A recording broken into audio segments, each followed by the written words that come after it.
Hello everyone, welcome to my channel Samantha vlogs. ఎలా ఉన్నారు అందరూ? బాగున్నారా? మేమైతే చాలా బాగున్నామండి. సమంత కూడా చాలా బాగుంది. ఈరోజు స్పెషల్ ఏంటంటే మునక్కాయ కర్రీ అండి.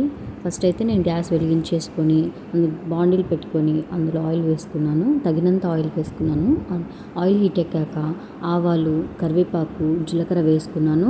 చూసారు కదా, ఆయిల్ ఎక్కువ హీట్ అయిందండి, అందుకనే త్వరగా వేగిపోయాయి. అందులో నేను సన్నగా తరుగు పెట్టుకున్న ఆనియన్స్ ఇంకా పచ్చిమిర్చి కూడా వేసుకున్నాను అనమాట.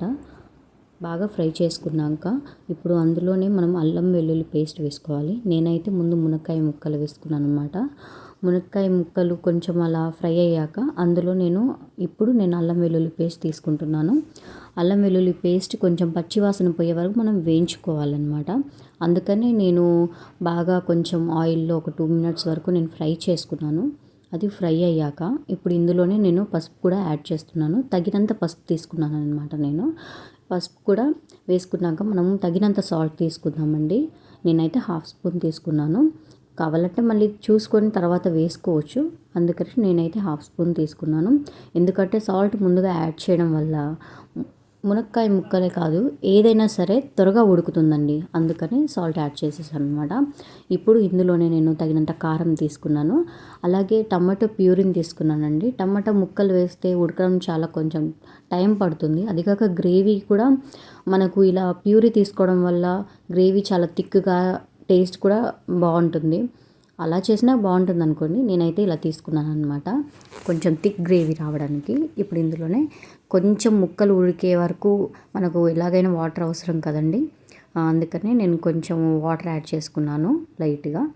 ఎందుకంటే వాటర్లోనే తొందరగా ఉడికి మొత్తం గ్రేవీ అంతా దగ్గర పడుతుంది. నేనైతే కొన్ని వాటర్ తీసుకున్నాను. ఇప్పుడు ఇందులోనే నేను ధనియా పౌడర్ కూడా తీసుకున్నాను. ధనియా పౌడర్ కూడా నేను ఒక స్పూన్, కరెక్ట్గా 1 స్పూన్ తీసుకున్నాను అనమాట. ఇంకా నేనేం వేరే మసాలా ఏమి తీసుకోలేదండి. ఇప్పుడైతే నేను కొత్తిమీర యాడ్ చేశాను. మళ్ళీ ఇందులోనే నేనైతే కొబ్బరి తురుము ఆల్రెడీ ఇన్స్టెంట్గా ఉన్నది నేను పౌడర్ని తీసుకున్నాను అనమాట. ఎందుకంటే మునక్కాయ కర్రీ టేస్ట్ చాలా బాగా వస్తుంది. టేస్ట్ అంటే చాలా బాగుంటుంది. మీరైతే ట్రై చేయండి. చాలా ఈజీగా అయిపోతుందండి కర్రీ. అంటే చాలా టైం తీసుకోవడం కానీ అలా ఏమి ఉండదు. చాలా ఈజీగా అయిపోతుంది. కర్రీ టేస్ట్ అయితే చాలా బాగుంటుంది. చూసారు కదా, గ్రేవీ అంతా చాలా దగ్గరగా అయిపోయింది. మునక్కాయలు కూడా చాలా ఉడికిపోయాయి అన్నమాట. ఇప్పుడు మనకు కర్రీ ప్రిపేర్ అయినట్టేనండి. చాలా బాగుంది కర్రీ అయితే. నేనైతే టేస్ట్ చేశాను, చాలా బాగా వచ్చింది.